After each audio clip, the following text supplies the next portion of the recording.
नमस्कार, जनता टीवी देख रहे हैं आप। आपके साथ मैं हूं अंजलि भंडारी और शुरुआत बड़ी खबर के साथ करेंगे। इस बुलेटिन की बड़ी जानकारी आ रही है, वो आपको बता दें।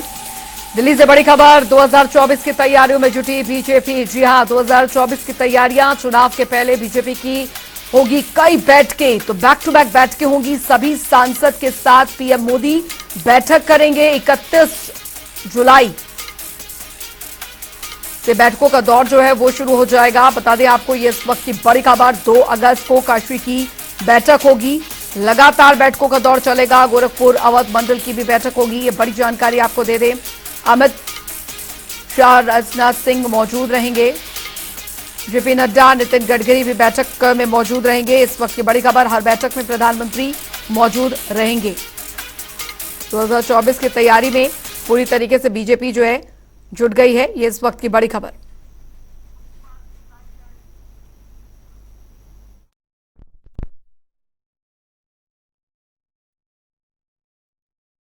और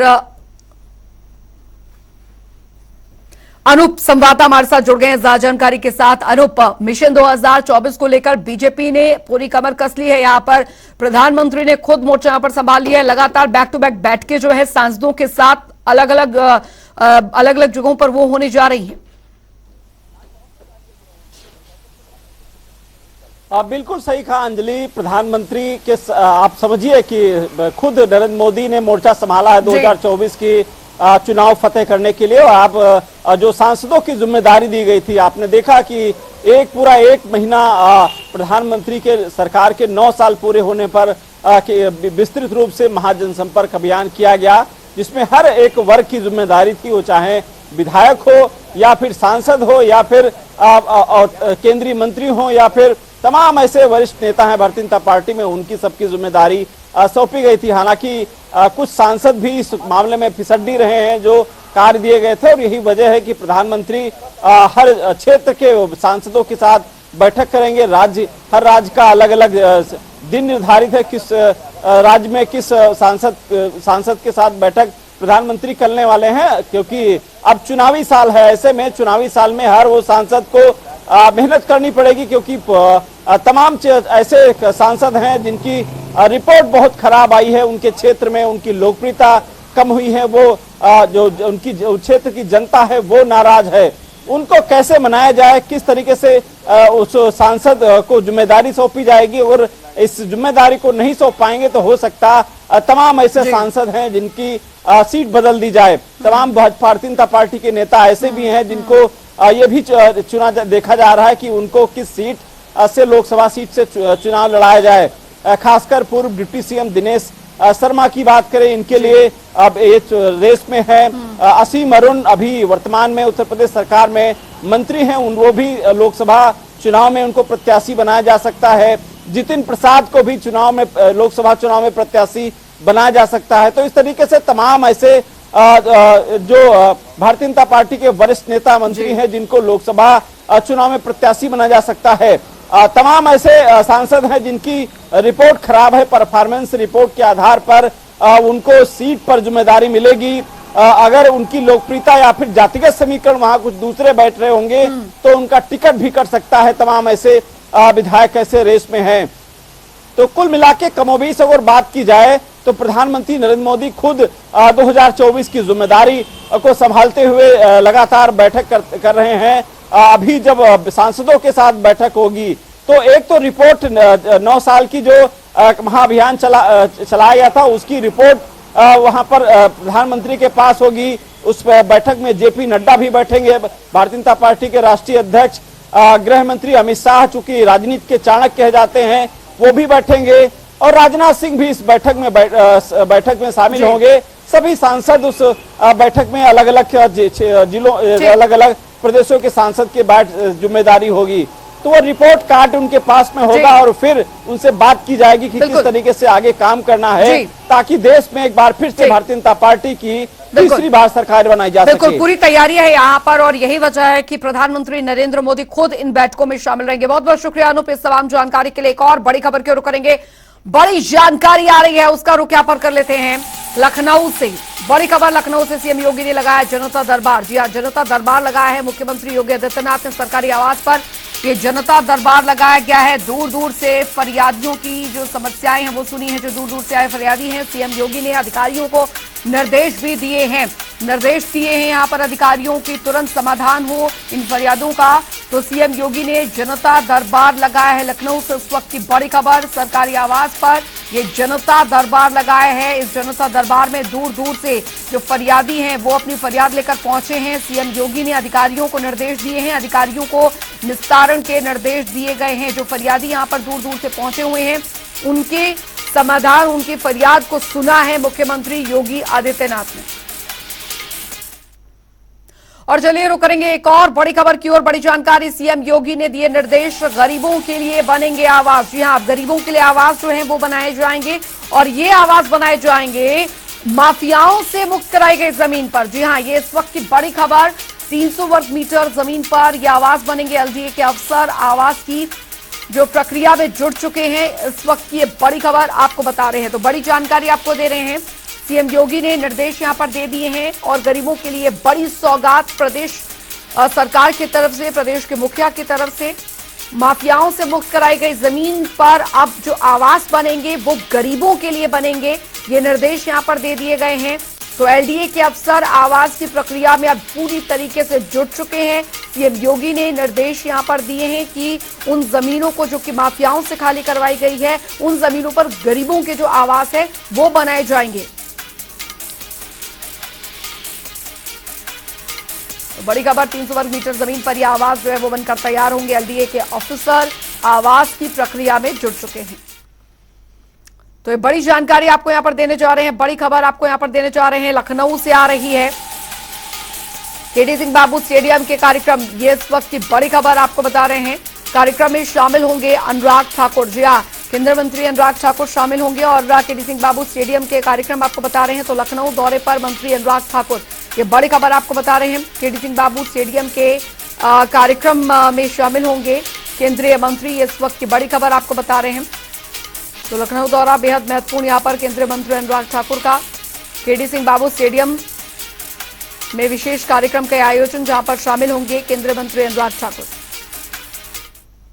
आगे बढ़ेंगे, एक और बड़ी खबर की ओर करेंगे। बड़ी जानकारी आ रही है वो आपको बता दें, लखनऊ से आ रही है बड़ी खबर। केंद्र सरकार के 9 साल पूरे। जी हां, केंद्र सरकार के तो कार्यकाल को लेकर बीजेपी सफल कार्यकाल को लेकर जारी करेगी सीडी, ये बड़ी खबर आ रही है। सरकार के पूरे हुए 9 साल। भूपेंद्र चौधरी की अध्यक्षता में समारोह का यह आयोजन, बड़ी खबर आपको बता रहे हैं। ब्रजेश पाठक, धर्मपाल सिंह, केंद्र सरकार के 9 साल पूरे।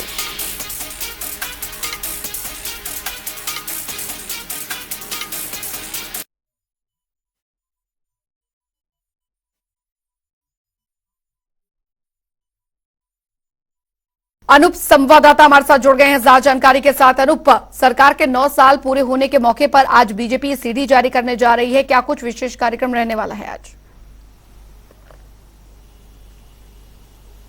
देखिए अंजलि, आपने देखा अभी 1 माह तक उत्तर प्रदेश में प्रधानमंत्री नरेंद्र मोदी के 9 साल पूरे होने पर महाजनसंपर्क अभियान चलाया गया। अब भारतीय जनता पार्टी उस महाजनसंपर्क अभियान में एक कड़ी और जोड़ना चाहती है। अब सीडी बनवाकर लोगों को वितरित करेगी। इस कार्यक्रम कल लखनऊ में इस कार्यक्रम की शुरुआत होगी। उस कार्यक्रम में संगठन मंत्री धर्मपाल सिंह, यूपी बीजेपी प्रदेश अध्यक्ष, पूर्व डिप्टी सीएम दिनेश शर्मा इस कार्यक्रम में मौजूद रहेंगे और वहां पर हजारों कार्यकर्ता वहां पर पहुंचने वाले हैं, क्योंकि गोमती नगर सीएमएस में कार्यक्रम आयोजित किया गया है। जब कल इस अभियान की शुरुआत होगी तो आप समझिए पूरे उत्तर प्रदेश में जिम्मेदारी दी सौंपी जाएगी कार्यकर्ताओं को।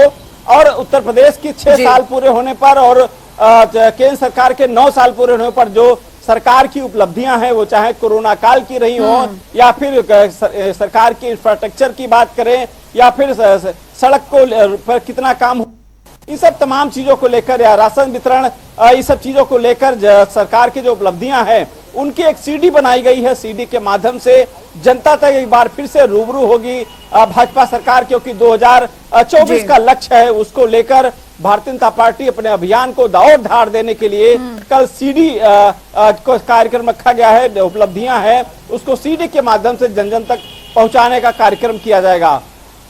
जी चलिए, बहुत बहुत शुक्रिया अनूप इस तमाम जानकारी के लिए। तो केंद्र सरकार के 9 साल पूरे होने के कार्यकाल के मौके पर दरअसल ये विशेष कार्यक्रम का आयोजन। एक और बड़ी खबर, बड़ी जानकारी आ रही है, वो आपको बता दें।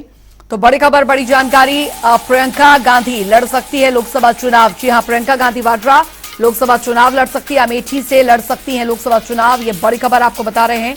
तो सोनिया गांधी भी चुनाव लड़ सकती हैं, ये बड़ी जानकारी आपको दे दें। रायबरेली से लड़ सकती हैं लोकसभा चुनाव सोनिया गांधी। तो प्रियंका गांधी लोकसभा चुनाव लड़ सकती हैं, ये जानकारी फिलहाल मिल रही है। अमेठी से लड़ सकती हैं लोकसभा चुनाव, ये बड़ी खबर आपको बता दें। तो सोनिया गांधी भी लड़ सकती हैं लोकसभा चुनाव। टीएन मिश्रा संवाददाता हमारे साथ जुड़ गए हैं ज्यादा जानकारी के साथ। टीएन, प्रियंका गांधी वाड्रा और सोनिया गांधी भी जो लोकसभा है, वो लोकसभा चुनाव है, वो लड़ सकती हैं, ऐसी जानकारी यहां पर मिल रही है।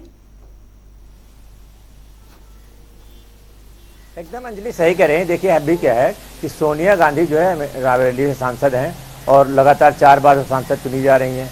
और अभी बीच में जब उनकी स्वास्थ्य ठीक नहीं था तब बात चली थी कि प्रियंका गांधी को रायबरेली चुनाव लड़ाया जाए, लेकिन उस समय राहुल गांधी का जो है संसद की 2 साल के अयोग्यता वाला मामला नहीं था। लेकिन अब उनके इसके संसद के 2 साल के लिए अयोग्य कर दिए जाने के बाद अब एक विकल्प कांग्रेस तलाश रही थी। तो उसमें उसको लगा कि राहुल गांधी की सीट से जो है, जो अमेठी की सीट है, उस पर जो प्रियंका गांधी वाड्रा को चुनाव प्रत्याशी बनाया जाए और खुद सोनिया गांधी जैसे रायबरेली लड़ रही थी वैसे चुनाव लड़े। तो आम आदमियों में भी है कि पिछली बार भी राहुल की और स्मृति ईरानी की कड़ी टक्कर थी, लेकिन स्मृति ईरानी चुनाव जीती थी, राहुल चुनाव हार गई थी। फिर उन लोग वायनाड से चुनाव जीते, से सांसद बने रहे। तो अब क्या है कि लोगों में माना जा रहा है, जो आम युवक है वो चाहता है कि प्रियंका चुनाव लड़े, क्योंकि प्रियंका के चुनाव लड़ने में क्या है, नया तबका भी और पुराना भी, उनमें क्या है, और अपनी स्वर्गीय उनकी दादी इंदिरा गांधी की छवि देखता है, उनकी बोलचाल की तरीके, उनके चेहरे से और उनके जो है लोगों से जुड़ने के उससे लेकर के। तो लोगों की भावना को देखते हुए कांग्रेस अध्यक्ष जो है लगातार ब्रजलाल खाबरे भी चाहते हैं कि अगर प्रियंका यहाँ चुनाव लड़ेंगी तो यूपी का थोड़ा स्कोर अच्छा होगा और यूपी की और सीटें भी निकल सकेंगी। प्रियंका खुद तो सीट जीतेंगी, साथ में कांग्रेस दूसरी सीटें जीतने में उनकी मदद कर पाएंगी और ये उनके लिए अहम भी माना जा रहा है। जी अंजलि। टीएन मिश्रा, हालांकि अगर पूरे सिनेरियो को देखें तो एक्टिवनेस जितनी हमने प्रियंका गांधी वाड्रा की देखी है, चाहे अन्य राज्यों में भी चुनाव हुए वहां पर भी हमने देखा, हिमाचल में हमने देखा किस तरीके से उनका जो एक अलग ही राजनीतिक रूप है वो यहाँ पर देखने को मिला। उत्तर प्रदेश से भी काफी उनका पुराना नाता रहा है, इधर भी उन्होंने काफी यहाँ पर दौरे जो है चुनावी दौरे किए हैं। लेकिन इस बार की स्थिति उत्तर प्रदेश में कांग्रेस के लिए क्या संजीवनी बनकर लाएगी जब इस बार लोकसभा चुनाव होंगे? जी कोशिश तो कांग्रेस पूरी कर रही है कि भाई कांग्रेस इसमें डाउन पे सबसे बॉटम पे थी, तो इससे ऊपर तो कांग्रेस को उठना ही है। लेकिन हिमाचल और जो है कर्नाटक के चुनाव के बाद कांग्रेस में बूस्टिंग भी हुई है, उनको लग भी रहा है कि अगर हम पूरे तन्मयता चुनाव लड़ते हैं तो पब्लिक हमारे साथ आ सकती है। इसके बाद राहुल गांधी की यात्रा का वही असर पड़ा है कि इससे भी काफी कुछ लोग जुड़े हैं, यूपी में काफी उनकी भीड़ भाड़ रही यात्रा में। तो इससे क्या है, नेताओं में बूस्ट हुआ है और नेता अपने आप को थोड़ा उत्साहित महसूस कर रहे हैं। तो इस उम्मीद की जा रही है कि कांग्रेस की स्थिति प्रदर्शन बेहतर होगा और लोकसभा चुनाव में वो अच्छा प्रदर्शन करेगी और भाजपा से टक्कर लेने के लिए कांग्रेस लगातार बैठकें कर रही। आज भी उनके प्रदेश महासचिव, संगठन सचिव बैठक कर रहे हैं, तो लगातार चर्चा चल रही है। अभी पिछले दिनों जो है जितने प्रत्याशी विधानसभा के थे सारे के साथ बैठक हुई, उनसे फीडबैक लिया गया कि यहाँ क्या जो कमियां थी उनको कैसे दूर किया जाए, लोगों में क्या है। बूथवार कमेटियों पर भी चर्चा चल रही है, उनमें भी कांग्रेस लगातार जुटी हुई है। तो कुल मिला कांग्रेस क्या है, बॉटम से लेकर के ऊपर तक जो है अपना संगठन मजबूत कर रही है और लोगों में ज्यादा से ज्यादा जा करके वो चाहती है कि हाँ अब इस बार हम जाएं और अपना जो है पुराना जो है अस्तित्व बहाल करें। तो कोशिश तो उसकी पूरी है, लेकिन अब भाजपा से कितना टक्कर ले पाती है ये तो समय बताएगा। चलिए, बहुत बहुत शुक्रिया टीएन मिश्रा इस तमाम जानकारी के लिए। खबरों में आगे बढ़ेंगे। उधर पुलिस द्वारा शिवपाल यादव के दरअसल निजी सचिव को हिरासत में लेने के बाद अब लखनऊ के गौतमपल्ली में आधी रात को ड्रामा हुआ। अपने सचिव को हिरासत में लिए जाने की जानकारी मिलते ही शिवपाल और साथ ही उनके समर्थन जो है वो थाने पर पहुंच गए, जिसके बाद शिवपाल सिंह ने कहा कि पुलिस उन्हें फंसा रही है, मामले पर पूरा खुलासा किया जाएगा।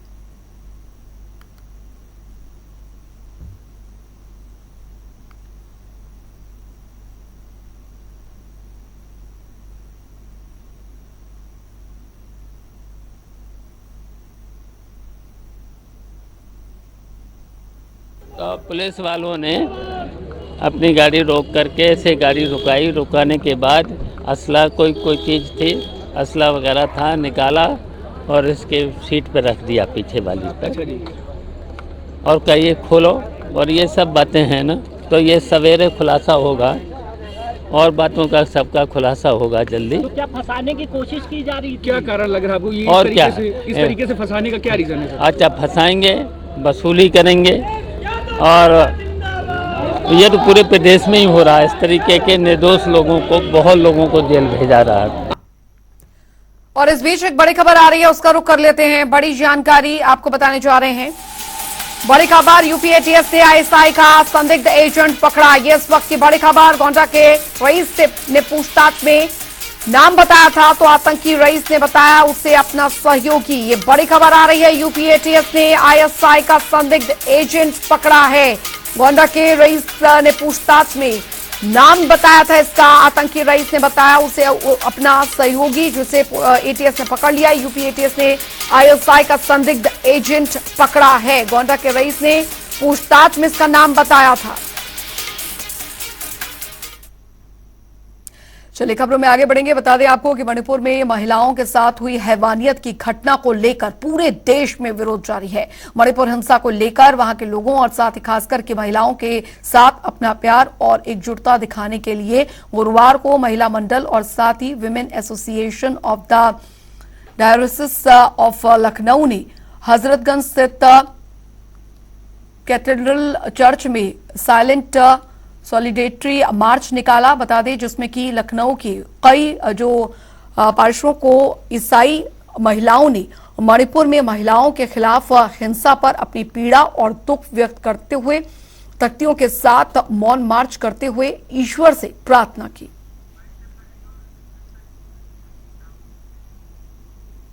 चलिए इसी के साथ इस बुलेटिन में अभी के लिए फिलहाल